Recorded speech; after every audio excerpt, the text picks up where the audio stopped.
ETV ప్రేక్షకులకి నమస్కారం. Triple detergent soap సుమ్మస్తు కార్యక్రమానికి స్వాగతం. ఈనాడు సుమ్మస్తు కార్యక్రమంలోని గ్రహఫల మంచంలో గ్రహాల యొక్క స్థితిగతులు, వాటి యొక్క శుభాశుభ ఫలితాల గురించి పరిశీలిద్దాం. అలాగే ఈరోజు 12 రాసుల వారికి ఏ సంఖ్యలు కలిసి వస్తాయి, రంగుల యొక్క దిక్కుల యొక్క ప్రాధాన్యత, ఏ దేవతల్ని పూజించాలి, ఏ కార్యక్రమాలు ఏ రాసుల వారు చేపట్టాలి అనేటువంటి అంశాలతో పాటు దైవానికి నైవేద్యం సమర్పించడంలోని అంతరార్థం ఏమిటో ఈనాటి ఆంతర్యంలో పరిశీలిద్దాం. శ్రీ విజయనామ సంవత్సరం పాల్గొన మాసం, ఉత్తరాయణం, శిశిర ఋతువు. ఈరోజు పాల్గొన శుద్ధ నవమి, అనంతరం తిథి దశమి.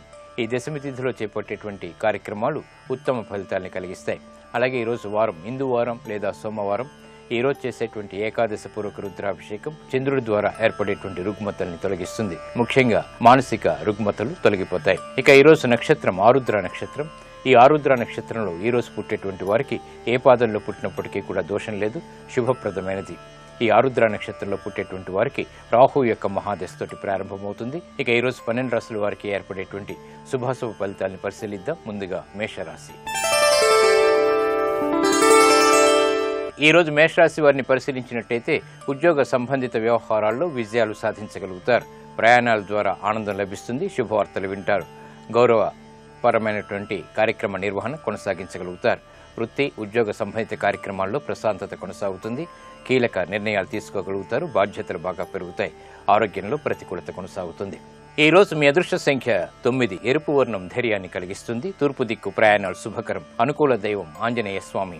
ఈ రోజు మీరు ఆంజనేయ స్వామిని దర్శించి నమస్కరించి భక్తి శ్రద్ధలతో పూజించడం ద్వారా మనోధైర్యం పెరుగుతుంది. గ్రహ ప్రతికూలత తగ్గుతుంది. తద్వారా విజయాలు చేకూరుతాయి. విద్యా సంబంధిత ప్రయత్నాలు ఈ రోజు మీకు లాభిస్తాయి.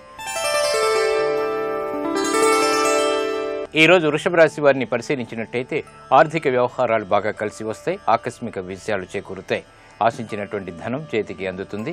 వృత్తి వ్యాపారాల్లో గౌరవ మర్యాదలు దక్కుతాయి. గృహ విషయాల్లో ఆనందకర సంఘటనలు కొనసాగుతాయి. వ్యాపార సంబంధిత కార్యక్రమాల్లో ఆర్థిక సహాయ సహకారాలు లభిస్తాయి. మిత్రుల ద్వారా లబ్ధి ఏర్పడుతుంది. ఆరోగ్యం పదిలం. ఈ రోజు మీ అదృష్ట సంఖ్య 2. తెలుపు వర్ణం ప్రశాంతతను పెంచుతుంది. తూర్పు దిక్కు ప్రయాణాలు శుభకరం. అనుకూల దైవం సుబ్రహ్మణ్య స్వామి. ఈ రోజు మీరు సుబ్రహ్మణ్య స్వామిని దర్శించి నమస్కరించి భక్తి శ్రద్ధలతో పూజించడం ద్వారా గ్రహ అనుకూలత పెరుగుతుంది. కార్యాల్లో కార్యసిద్ధి ఏర్పడుతుంది. నూతన వ్యాపార ఒప్పందాలు ఈ రోజు మీకు లాభిస్తాయి. ఈ రోజు మిథున రాశి వారిని పరిశీలించినట్టయితే అలంకరణకి ప్రాధాన్యతనిస్తారు. శుభవార్తలు వింటారు. చేపట్టేటువంటి కార్యక్రమాల్లో ఆర్థిక పరమైనటువంటి అంశాలు బాగానే కలిసి వస్తాయి. ఆకస్మిక విజయాలు కూడా చేకూరుతాయి. గృహ విషయాల్లో చేపట్టేటువంటి ప్రయత్నాలు సత్ఫలితాన్ని కలిగిస్తాయి. వ్యాపార ప్రతిబంధకాలను ఎదుర్కోగలుగుతారు. ఆరోగ్య విషయంలో చిరు సమస్యలు ఉన్నప్పటికీ నెట్టుకు రాగలుగుతారు. వ్యయాన్ని నియంత్రించగలుగుతారు. ఈ రోజు మీ అదృష్ట సంఖ్య 5. ఆకుపచ్చ వర్ణం రక్షణకి తోడ్పడుతుంది. ఉత్తర దిక్కు ప్రయాణాలు శుభకరం. అనుకూల దైవం లక్ష్మీ నరసింహస్వామి. ఈ రోజు మీరు లక్ష్మీ నరసింహస్వామిని దర్శించి నమస్కరించి భక్తి శ్రద్ధలతో పూజించడం ద్వారా ఉత్తమ విజయాలు ఏర్పడతాయి. కార్యాల్లో కార్యసిద్ధి పొందగలుగుతారు. విదేశీ ప్రయాణాలు, సంభాషణలు, లావాదేవీలు ఈ రోజు మీకు ఉపకరిస్తాయి. ఈ రోజు కర్కాటక రాశి వారిని పరిశీలించినట్టయితే సంబంధ బాంధవ్యాల్లో మంచి మార్పులు చోటు చేసుకుంటాయి. ఆరోగ్య విషయంలో ప్రతికూలత కొనసాగుతుంది. ప్రయాణాల విషయంలో జాగ్రత్తలు పాటించాలి. విదేశీ వ్యవహారాలు బాగానే కలిసి వస్తాయి. నూతన కార్యక్రమాలు వ్యాపార రీత్యా వేగవంతంగా ప్రారంభించలేకపోతారు. ఉద్యోగ వ్యవహారాల్లో చిరు సమస్యలు తలెత్తుతాయి. కాబట్టి జాగ్రత్తలు వహించాలి. ఈ రోజు మీ అదృష్ట సంఖ్య 3. పసుపు వర్ణం త్వరితగతిని శుభాల్ని కలిగిస్తుంది. ఈశాన్య దిక్కు ప్రయాణాలు శుభకరం. అనుకూల దైవం శ్రీ మహాలక్ష్మి. ఈ రోజు మీరు మహాలక్ష్మి అమ్మవారిని దర్శించి నమస్కరించి శ్రీ సూక్త విధానంతో భక్తి శ్రద్ధలతో చేసేటువంటి పూజాది కార్యక్రమాలు ఆర్థికపరమైనటువంటి వ్యవహారాల్లో ఏర్పడేటువంటి చిరాకుల్ని దూరం చేస్తుంది. ప్రశాంతతను పెంచుతుంది. ఆధ్యాత్మిక కార్యాలు కార్యక్రమాలు ఈ రోజు మీకు సంతృప్తిని కలిగిస్తాయి, లాభిస్తాయి. ఈ రోజు సింహరాశి వారిని పరిశీలించినట్టయితే మంచి వార్తలు వింటారు. ఎదురు చూస్తున్నటువంటి కార్యాల్లో కార్యసిద్ధి ఏర్పడుతుంది. వృత్తి వ్యాపార ఉద్యోగ సంబంధిత కార్యక్రమాల్లో సాహసోపేతమైనటువంటి నిర్ణయాలకి ఉపక్రమించగలుగుతారు. దూకుడు నిర్ణయాల ద్వారా కూడా విజయాల్ని సాధించేటువంటి సంఘటనలు చోటు చేసుకుంటాయి. వ్యాపార కార్యకలాపాలను సజావుగా పూర్తి చేయగలుగుతారు. గృహ విషయాల్లో నూతన వస్తువుల కొనుగోలు ఆనందాన్ని కలిగిస్తుంది. లాభదాయకమైనటువంటి కార్యక్రమ నిర్వహణ అన్ని రంగాల వారికి ఏర్పడుతుంది. ఆనందం అన్ని రంగాల వారు పొందగలుగుతారు. ఈ రోజు మీ అదృష్ట సంఖ్య 5, ఆకుపచ్చ వర్ణం రక్షణకి తోడ్పడుతుంది. ఉత్తర దిక్కు ప్రయాణాలు శుభకరం. అనుకూల దైవం మహాగణపతి. ఈ రోజు మీరు మహాగణపతిని దర్శించి నమస్కరించి గణపతి ఉపనిషత్తు భక్తి శ్రద్ధలతో పఠించడం లేదా వినటం ద్వారా విఘ్నాలు దూరమవుతాయి, విజయాలు దగ్గరవుతాయి, క్లిష్టమైనటువంటి సమస్యలకు పరిష్కారాలు లభిస్తాయి. నూతన వ్యాపార ఒప్పందాలు ఈ రోజు మీకు ఆశల్ని చిగురింపజేస్తాయి. ఈ రోజు కన్యారాశి వారిని పరిశీలించినట్టయితే విద్యాపరమైనటువంటి వ్యవహారాల్లో విజయాలు చేకూరుతాయి, ఆత్మవిశ్వాసం పెరుగుతుంది, శత్రువులపై విజృంభించగలుగుతారు, ఆకస్మిక విపత్తులు ఉన్నప్పటికీ ఎదుర్కోగలుగుతారు, వ్యాపార ప్రతిబంధకాలని ప్రతిఘటించగలుగుతారు. గృహ సంబంధిత కార్యక్రమాల్లో ఆనందకర సంఘటనలకే చేసేటువంటి ప్రయత్నాలు కలిసి వస్తాయి. జాప్యాల నుంచి విఘ్నాల నుంచి విముక్తి లభిస్తుంది. ఈ రోజు మీ అదృష్ట సంఖ్య 9, ఎరుపు వర్ణం ధైర్యాన్ని కలిగిస్తుంది. తూర్పు దిక్కు ప్రయాణాలు శుభకరం. అనుకూల దైవం శ్రీ వెంకటేశ్వర స్వామి. ఈ రోజు మీరు వెంకటేశ్వర స్వామిని దర్శించి నమస్కరించి భక్తి శ్రద్ధలతో పూజించడం ద్వారా గ్రహ అతి ప్రతికూలత దూరమవుతుంది. ముఖ్యంగా అష్టమ కేతు ద్వారా, ద్వితీయ శని రాహు కుజుల ద్వారా ఏర్పడేటువంటి ప్రతికూల పరిస్థితులు అనుకూలంగా మరల్చుకోగలుగుతారు. విదేశీ లావాదేవీలు, సంభాషణలు, ప్రక్రియలు ఈ రోజు మీకు ఉపకరిస్తాయి. ఈ రోజు తులారాశి వారిని పరిశీలించినట్టయితే ఉద్యోగ వ్యవహారాల్లో ఉన్నతికే చేసేటువంటి కార్యక్రమాల్లో విజయాలు సాధించగలుగుతారు. అదృష్ట సంఘటనలు గృహంలో చోటు చేసుకుంటాయి. శారీరక శ్రమ అధికంగా ఉంటుంది, ఆరోగ్య ఖర్చులు పెరుగుతాయి. అయినప్పటికీ సంతృప్తికర సంఘటనల ద్వారా ఆనందం పొందగలుగుతారు. పిల్లల ద్వారా ఆనందం లభిస్తుంది. వృత్తి వ్యాపారాల్లో అభివృద్ధికే చేపట్టేటువంటి కార్యక్రమాల్లో ప్రోత్సాహం లభిస్తుంది. ఈ రోజు మీ అదృష్ట సంఖ్య 2, తెలుపు వర్ణం ప్రశాంతతని పెంచుతుంది. తూర్పు దిక్కు ప్రయాణాలు శుభకరం. అనుకూల దైవం మహాకాళి. ఈ రోజు మీరు మహాకాళి అమ్మవారిని దర్శించి నమస్కరించి భక్తి శ్రద్ధలతో పూజించడం ద్వారా గ్రహ అతి ప్రతికూలత దూరమవుతుంది. ముఖ్యంగా శని రాహు కుజుల ద్వారా ఏర్పడేటువంటి ప్రతికూలతని, ప్రతిబంధకాలని ఎదుర్కోగలుగుతారు. వ్యాపార నిర్ణయాలు, లావాదేవీలు, సంభాషణలు ఈ రోజు మీకు లాభిస్తాయి. ఈ రోజు వృశ్చిక రాశి వారిని పరిశీలించినట్టయితే ప్రతి పనిలోనూ ఆటంకాలని ఎదుర్కొంటారు. ప్రయాణాల విషయంలో జాగ్రత్తలు పాటించాలి. వ్యాపార ప్రతిబంధకాలని సమర్థతతో ఢీకొట్టలేకపోతారు. వృత్తి, ఉద్యోగ సంబంధిత కార్యక్రమాల్లో దూకుడు నిర్ణయాలు పనికిరావు.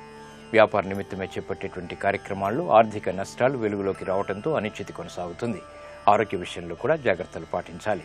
ఈ రోజు మీ అదృష్ట సంఖ్య 3, పసుపు వర్ణం త్వరితగతిని శుభాల్ని కలిగిస్తుంది. ఈశాన్య దిక్కు ప్రయాణాలు శుభకరం. అనుకూల దైవం దక్షిణామూర్తి. ఈ రోజు మీరు దక్షిణామూర్తి స్వామిని దర్శించి నమస్కరించి భక్తి శ్రద్ధలతో పూజించడం ద్వారా ఆలోచన దోషాలు తొలగుతాయి, ఆలోచన సంపత్తి పెరుగుతుంది, తద్వారా విజయాలు ఏర్పడతాయి. గృహ సంబంధిత కార్యక్రమాలు ఈ రోజు మీకు సంతృప్తిని కలిగిస్తాయి. ఈ రోజు ధనుసు రాశి వారిని పరిశీలించినట్టయితే మానసిక ధైర్యం పెరుగుతుంది. ఆర్థిక పరమైనటువంటి వ్యవహారాలు బాగా కలిసి వస్తాయి. నూతన కార్యక్రమాల్లో వేగవంతమైనటువంటి నిర్ణయాలకు ఉపక్రమించగలుగుతారు. సాహసోపేతమైనటువంటి కార్యక్రమ నిర్వహణ కొనసాగించగలుగుతారు. ప్రాధాన్యత పెరుగుతుంది. గృహంలో అలంకరణకే చేపట్టేటువంటి కార్యక్రమ నిర్వహణలో ప్రజ్ఞ వెలుగులోకి వస్తుంది. నూతన కార్యక్రమాలు ఆనందాన్ని కలిగిస్తాయి. పిల్లల విషయంలో సంతోష వార్తలు వింటారు. ఈ రోజు మీ అదృష్ట సంఖ్య 9, ఎరుపు వర్ణం ధైర్యాన్ని కలిగిస్తుంది. తూర్పు దిక్కు ప్రయాణాలు శుభకరం. అనుకూల దైవం ఈశ్వరుడు. ఈ రోజు మీరు శివాలయాన్ని దర్శించడం, ఈశ్వరుడికి అభిషేకాది కార్యక్రమాలు నిర్వహించడం ద్వారా ఆర్థిక పరమైనటువంటి అంశాల్లో ఆకస్మిక విజయాలు చేకూరుతాయి, ఆకస్మిక ఆనందం లభిస్తుంది. స్థిరాస్తి నిర్ణయాలు ఈ రోజు మీకు లాభిస్తాయి. ఈ రోజు మకర రాశి వారిని పరిశీలించినట్టయితే వ్యవహారాల్లో చుక్కెదురు పరిస్థితుల్ని అధిగమించగలుగుతారు. కోర్టు సంబంధిత కార్యక్రమాల్లో ప్రతికూలత కొనసాగుతుంది. వృత్తి, ఉద్యోగ సంబంధిత కార్యక్రమాల్లో జాగ్రత్తతో కూడినటువంటి నిర్ణయాలు తప్పనిసరి. గృహ విషయాల్లో ఏర్పడినటువంటి అనిశ్చితి పరిస్థితుల్ని సరిదిద్దేటువంటి కార్యక్రమ నిర్వహణ కొనసాగించగలుగుతారు. వ్యాపార ప్రతిబంధకాలని ఎదుర్కోగలుగుతారు. ఆరోగ్య పరీక్షలు తప్పనిసరి. ఈ రోజు మీ అదృష్ట సంఖ్య 5, ఆకుపచ్చ వర్ణం రక్షణకి తోడ్పడుతుంది. ఉత్తర దిక్కు ప్రయాణాలు శుభకరం. అనుకూల దైవం శ్రీ మహావిష్ణువు. ఈ రోజు మీరు మహావిష్ణువుని దర్శించి నమస్కరించి విష్ణు సహస్రనామాన్ని పఠించడం లేదా వినటం ద్వారా గ్రహ అతి ప్రతికూలత దూరమవుతుంది. ఆనంద వార్తల్ని ఆహ్వానిస్తుంది. కోర్టు సంబంధిత వ్యవహారాలు, ప్రక్రియలు, సంభాషణలు ఈ రోజు ఊరట కలిగిస్తాయి. ఈ రోజు కుంభరాశి వారిని పరిశీలించినట్టయితే తెలివైనటువంటి నిర్ణయాలు, తద్వారా విజయాలు చేకూరుతాయి. పిల్లల ద్వారా ఆనందం లభిస్తుంది. శుభవార్తలు వింటారు. గృహ విషయాల్లో ఆనందకర వార్తలు కొనసాగుతాయి.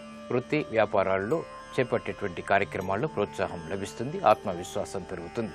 ఆరోగ్యం పదిలం. ఈ రోజు మీ అదృష్ట సంఖ్య 3. పసుపు వర్ణం త్వరితగతిని శుభాల్ని కలిగిస్తుంది. ఈశాన్య దిక్కు ప్రయాణాలు శుభకరం. అనుకూల దైవం ఈశ్వరుడు. ఈ రోజు మీరు శివాలయాన్ని దర్శించి ఈశ్వరుడికి అభిషేకాది కార్యక్రమాలు నిర్వహించడం ద్వారా శుభవార్తలు వింటారు. నూతన కార్యాలు ఈ రోజు మీకు లాభిస్తాయి. ఈ రోజు మీనరాశి వారిని పరిశీలించినట్టయితే వ్యవహారాల్లో చుక్కెదురు పరిస్థితుల్ని అధిగమించగలుగుతారు. వాహన విషయాల్లో జాగ్రత్తలు పాటించాలి. మాతృ సంబంధిత కార్యక్రమాల్లో చిరు సమస్యలు తలెత్తుతాయి. శ్రమతో కూడినటువంటి కార్యక్రమ నిర్వహణ ఏర్పడుతుంది. వృత్తి ఉద్యోగ సంబంధిత కార్యక్రమాల్లో కీలక బాధ్యతలు పెరుగుతాయి. నూతన కార్యక్రమాల్లో శ్రమ అధికంగా ఉంటుంది. ఈ రోజు మీ అదృష్ట సంఖ్య 9. ఎరుపు వర్ణం ధైర్యాన్ని కలిగిస్తుంది. తూర్పు దిక్కు ప్రయాణాలు శుభకరం. అనుకూల దైవం ఆంజనేయ స్వామి. ఈ రోజు మీరు ఆంజనేయ స్వామిని దర్శించి నమస్కరించి భక్తి శ్రద్ధలతో పూజించడం ద్వారా మనోధైర్యం పెరుగుతుంది. తద్వారా సమస్యలకు పరిష్కారాలు పొందగలుగుతారు. కోర్టు సంబంధిత వ్యవహారాలు, లావాదేవీలు, ప్రక్రియలు, సంభాషణలు ఈ రోజు మీకు లాభిస్తాయి.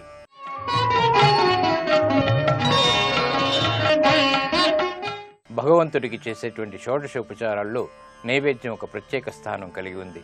ఈ నైవేద్యం యొక్క పరమార్థం ఏమిటో పరిశీలిద్దాం. నైవేద్యం అనేది భుజించడానికి ముందు దేవునికి ఆహారాన్ని సమర్పించేటువంటి ప్రక్రియ కావున దేవునికి ఆహారం సమర్పించి మునుపు ఆ ఆహారం వండునప్పుడు కూడా దాన్ని రుచి చూడటం నిషిద్ధం. ఆహారాన్ని దేవుని మూర్తి యందు ఉంచి పూజించడం జరుగుతుంది.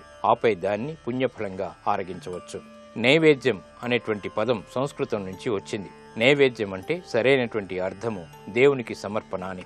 ఈ సమర్పణ ఆహార పదార్థమే కానవసరం లేదు. ఈ సమర్పణ భౌతిక వస్తు సంబంధమే అవ్వవలసినటువంటి అవసరం లేదు. ఒక మొక్కు, ప్రతిజ్ఞ ఏదైనా చేయాలి లేదా చేయరాదు అన్న నిశ్చితాభిప్రాయం ఇవన్నీ కూడా నైవేద్యంగా భావించవచ్చు. అయితే నైవేద్యానికి ప్రసాదానికి ఉన్న తేడా తెలుసుకోవటం అవసరం. వాడుకలో ఈ రెండు సమానార్థంలో ఉపయోగించినప్పటికీ ప్రసాదం అంటే దేవుని దగ్గర లభ్యమయ్యేదిగా అర్థం. సాధారణంగా తమ మనోవాంఛలు నెరవేర్చుకోవటం, దేవతలకు పూజ చేసి ప్రత్యేక రోజుల్లో ప్రసాదాలు సమర్పించడం జరుగుతుంది. దైవానికి నైవేద్యం సమర్పించడం అంటే భగవంతుణ్ణి సంపూర్ణంగా శరణు వేయటం. ఈ సృష్టి అంతా భగవత్ ప్రసాదం. పరమాత్మ సృజించిన దాన్ని స్వామికే సమర్పించడం సర్వాత్మన భావనకి ప్రతీక. దైవానికి వివిధ పదార్థాల్ని నైవేద్యంగా నివేదించడం ద్వారా దైవానుగ్రహం ఏర్పడుతుంది. ఇది నేటి ఆంతర్యం. ఇప్పుడు గ్రహయోగంలో గ్రహాల యొక్క స్థితిగతులు, ఈరోజు ముఖ్యంగా చేపట్టవలసినటువంటి కార్యక్రమాల గురించి తెలుసుకుంటారు. నేటి గ్రహయోగాన్ని పరిశీలించినట్లయితే ప్రధానంగా చంద్రుడు మిత్రక్షేత్రమైన మిథున రాశిలో సంచరిస్తున్నాడు. చంద్రుడి యొక్క బలాన్ని ద్విగుణీకృతం చేసి అనుకూల ఫలితాలను పొందటానికి మీ గృహం ముందు కలువ పువ్వు ముగ్గు వేయటం, దానితో పాటుగా పరమేశ్వరుణ్ణి జిల్లేడు పూలు, ఉమ్మెత్త పూలు లేదా నందివర్ధనం పూలతో పూజించటం, శివలింగానికి తులసి ఆకులు కానీ నిమ్మ ఆకులు కానీ సమర్పించటం ద్వారా ఉద్యోగ వ్యాపారాలలో, ఆర్థిక వ్యవహారాలలో చక్కటి పురోభివృద్ధిని సాధించవచ్చు. ప్రధానంగా ఈరోజు ఆనంద నవమి సందర్భంగా దుర్గాదేవి ఆరాధన చేయటం ద్వారా, దుర్గాదేవిని తెల్లటి పుష్పాలతో పూజించటం ద్వారా ఆరోగ్యపరమైనటువంటి అన్ని సమస్యల నుండి బయటపడటానికి ఆస్కారం ఎక్కువగా ఉంది. అంతేకాకుండా ఈరోజు భూములు రిజిస్ట్రేషన్ చేసుకోవటానికి, రియల్ ఎస్టేట్ రంగంలో నూతన పెట్టుబడులు పెట్టడానికి అనుకూలమైన రోజుగా చెప్పవచ్చు.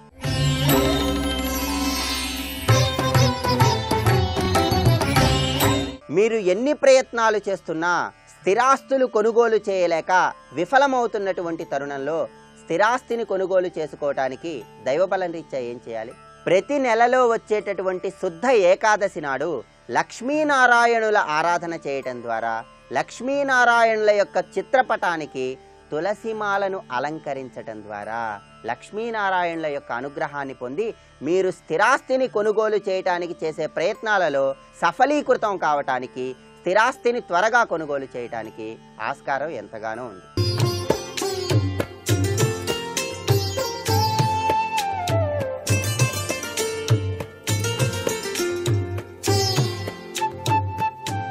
XXX డిటర్జెంట్ సోప్ శుభమస్తు కార్యక్రమంలో గృహబలం అంశానికి స్వాగతం. ఈ ఫాల్గుణ మాసంలో పరమేశ్వరుని అర్చించడం అనేటువంటిది చాలా విశిష్టవంతమైనటువంటి అదృష్టకరమైన జీవితాన్ని ప్రసాదింపచేస్తుంది. ఈ మాసం రాగానే సహజసిద్ధంగా ప్రకృతిలో అనేక మార్పులు జరిగి ఆ యొక్క చెట్ల ఆకులన్నిటినీ కూడా అలా అలా రాలిపోయేటువంటి గుణం కలిగి ఉంటుంది. కోకిళ్ళ కుహుగణాలు, మామిడి పళ్ళ ఆవిర్భావాలు ఇవన్నీ కూడా రాబోతున్న తరుణంలో, ఆకులు రాలేటువంటి కాలంలో పరమేశ్వరుడు తన దివ్యవంతమైనటువంటి వరప్రదాయని ప్రసాదింపచేయటానికి ఆ నీలలోహితుడు బిల్వ పత్రాలతో తన్ను పూజ చేసినటువంటి వారికి సకల అష్టైశ్వర్య సిద్ధిని కూడా ప్రసాదింపచేసే అద్భుతవంతమైనటువంటి మాసం.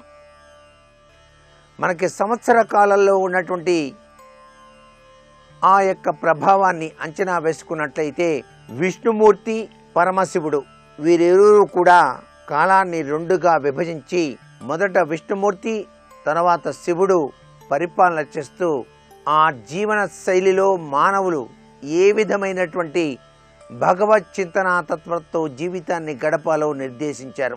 ఈ మాసం చాలా అద్భుతవంతమైనటువంటి తత్వాన్ని మానవాళికి ప్రసాదిస్తోంది. కాబట్టి ఈ మాసంలో గనక బిల్వ పత్రాలతో పరమేశ్వరుని గనక నిత్యం కూడా అర్చన చేసినట్లయితే అమోఘవంతమైనటువంటి అదృష్ట ప్రభావాన్ని గృహయోగరీత్యా ప్రసాదింపచేస్తాడు ఆసుతోషుడు, అభయంకరుడైనటువంటి పరమేశ్వరుడు.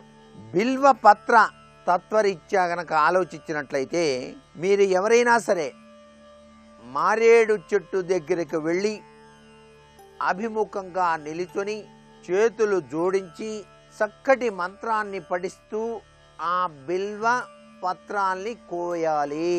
ఇది ప్రతి ఒక్కరూ గుర్తుపెట్టుకోవాలి. ఇంట్లో పూజ చేసేవాళ్ళు కానీ, లేక శివాలయానికి వెళ్ళి బిల్వ పత్రాలు సమర్పించేటువంటి వాళ్ళు కానీ, అసలు గృహం ముందు భాగాన కానీ ఎక్కడైనా సరే గృహ ప్రాంగణంలో బిల్వ వృక్షం గనక ఉంటే అదృష్టం వరిస్తుంది అని చెప్పేసి చాలాసార్లు చెప్పడం జరిగింది. బిల్వ వృక్షానికి చెంబెడు నీళ్లు పోసినా చాలు, నిత్యం మీరు అభిషేకం చేసిన గొప్ప విశేష తత్వాన్ని మీరు సంపాదించుకోవడానికి ఆస్కారం ఉంటుంది. అందుచేతనే బిల్వ వృక్షానికి అభిముఖంగా నించుని నమస్కారం చేసి అమృతోద్భవ శ్రీవృక్ష మహాదేవ ప్రియ సదా గృహ్ణామి తవ పత్రాణి శివపూజార్జమాదరాత్ అని చెప్పేసి నమస్కారం చేసి మనం ఆ బిల్వపత్రాల్ని కొయ్యాలి. ఈ బిల్వపత్రాలు ఎప్పుడు పడితే అప్పుడు తెంపకూడదండి, చాలా ఘోరవంతమైన పాపం వస్తుంది. బిల్వపత్రాలు తెంపకూడనటువంటి సమయాలు మనకి శాస్త్రంలో చాలా చక్కగా చెప్పారు. ఇది ప్రతి ఒక్కరూ కూడా గుర్తుపెట్టుకోవాలి. వాస్తుశాస్త్రరీత్యా కూడా చతుర్థి, అష్టమి, చతుర్దశి, అమావాస్య తిథుల్లోనూ, సంక్రాంతి నాడు, సోమవారం నాడు బిల్వపత్రాలను తెంపకూడదు. బిల్వపత్రాలు శంకర భగవానికి అతి ప్రియమైనవి కాబట్టి నిషిద్ధ సమయాలకి ముందు దినం తెంపిపెట్టినటువంటి బిల్వపత్రాలను ఆనాటి శివ పూజలో సమర్పించవచ్చు. అదేంటండి మరి సోమవారం తెంపకూడదన్నారు? మరి మేము సోమవారం నాడే అభిషేకం చేస్తాం పరమేశ్వరుడికి, బిల్వపత్రాలతో అభిషేకం చేయకపోతే ఎట్లాగు అంటే మీరు తప్పనిసరిగా ఆదివారం నాడే కోసుకొని ఉంచుకోవాలి. మర్నాడు ఆ పత్రాలనే స్వామివారికి సమర్పించడం సర్వశ్రేష్టదాయకం. బిల్వం దొరకని ప్రాంతాల వారు బిల్వాన్ని సంపాదించి జాగ్రత్తగా ఆరబెట్టి నిల్వ చేసుకొని నిత్య శివార్చనలో వాడుకోవచ్చు సుమా అని చెప్పేసి కూడా మనకు శాస్త్రంలో చెప్పారు. ఎంత ప్రయత్నించినా ఒక్కొక్కసారి తాజా బిల్వపత్రాలు లభించకపోతే పూజలో అర్చించినటువంటి నిర్మాల్యమైనటువంటి బిల్వాన్ని నీటితో తడిపి కడిగి మళ్ళీ సమర్పించినా కూడా తప్పు లేదు. ఇంత గొప్ప మహిమ, ఇంత గొప్ప మహిమాన్వితమైనటువంటి తత్వం ఈ బిల్వపత్రానికి ఇచ్చారు. కాబట్టి త్రిదళం త్రిగుణాకారం త్రినేత్రం చ త్రయాయుధం త్రిజన్మ పాప సంహారం ఏకబిల్వం శివార్పితం. జన్మ జన్మాంతరాల పాపాలన్నీ కూడా ప్రక్షాళన చేసే శక్తి ఒక్క బిల్వానికే ఉన్నది. ఆ బిల్వ పత్రం స్వామి వారికి అంత ప్రీతివంతమైనదిగా మనం గ్రహించాలి. సహజ సిద్ధంగా నిల్వ ఉంచినటువంటి పాలు అలాగే పత్రాలు వీటిని దేవతలకు ఉపయోగించకూడదు అని చెప్పేసి మనకు శాస్త్రంలో చెప్పారు. కానీ గంగాజలం ఉందే, అది ఎన్ని సంవత్సరాలైనా సరే నిల్వ ఉంచింది వాడచ్చు. గంగాజలం పాడైపోదు. అలాగే తులసి దళాలు కూడాను పాడైపోవు, వాటికి అపవిత్రత లేదు. మీ ఇంట్లో బంగారం పూలు ఉన్నాయి, అమ్మవారికి నిత్యం కూడాను పూలతో పూజ చేద్దాం అనుకుంటున్నారు. ఆ బంగారం పూలు కూడా ఎటువంటివి? పద్మంతో తయారు చేశారు, పద్మ బంగారం పుష్పాలు. ఆ పుష్పాల్ని మీరు రోజు పూజ చేసిన తర్వాత మళ్ళీ తీసి మర్నాడు పూజ చేసేటప్పుడు దాని మీద నీళ్లు చల్లాలండి. నీళ్లు చల్లితే మళ్ళీ అవి కొత్తవిగా తయారైనట్టు లెక్క. ఆ నీటి ప్రోక్షణం వలన వాటికి యోగం పడుతుంది. ఆ పుష్పాలనే మళ్ళీ మనం పూజలో ఉపయోగించుకోవచ్చు సుమా, నిత్యం కూడాను. అసలు పూలు ఎందుకు సమర్పించాలి అంటే భగవంతునికి కృతజ్ఞత చెప్పుకోవడానికి. నేటి వాస్తు సందేహాన్ని గనక పరిశీలన చేసినట్లయితే ఫాల్గుణ మాసంలో పరమేశ్వరుణ్ణి బిల్వపత్రంతో ఏ విధంగా పూజ చేస్తే ఎటువంటి సత్ఫలితం కలుగుతుంది అన్నది ప్రశ్న. బిల్వం సాక్షాత్తు మహాలక్ష్మి స్వరూపం. పరమేశ్వరుని యొక్క అనుగ్రహం వల్లే బిల్వం అనేటువంటిది ఈ భూమిలో లక్ష్మీ కటాక్ష సిద్ధి కోసం వెలసింది. ఈ బిల్వాన్ని నిత్యం కూడా పూజ చేసేటప్పుడు త్రిదళముగా కోస్తాం. అంటే 3 ఆకులు కలిసి ఒక బిల్వం. ఈ 3 ఆకులపైన గంధం రాసి పరమేశ్వరుడికి కనుక సమర్పించినట్లయితే మీరు ఏ కోరిక అయితే మనస్సు నిండా అనుకుంటారో ఆ కోరిక తప్పనిసరిగా నెరవేర్చేటువంటి యోగం పరమేశ్వరుడు మీకు అనుగ్రహాన్ని ప్రసాదిస్తాడు అని శాస్త్రం. అలాగే తిప్పి గనక బిల్వాన్ని గనక సమర్పిస్తే శివునికి మోక్షం వస్తుంది. మామూలుగా గనక బిల్వాన్ని సమర్పిస్తే ఐశ్వర్యం వస్తుంది. ఎవరికి ఏది కావాలో అది ప్రసాదించే యోగ లక్షణం ఆ యొక్క బిల్వ పత్రానికి ఉన్నది అనేటువంటి విషయాన్ని గుర్తుపెట్టుకోవాలి. మరికొన్ని ముఖ్య విషయాలు రేపటి శుభమస్తు కార్యక్రమంలో తెలుసుకుందామా? మరి సర్వే జనా సుఖినో భవంతు.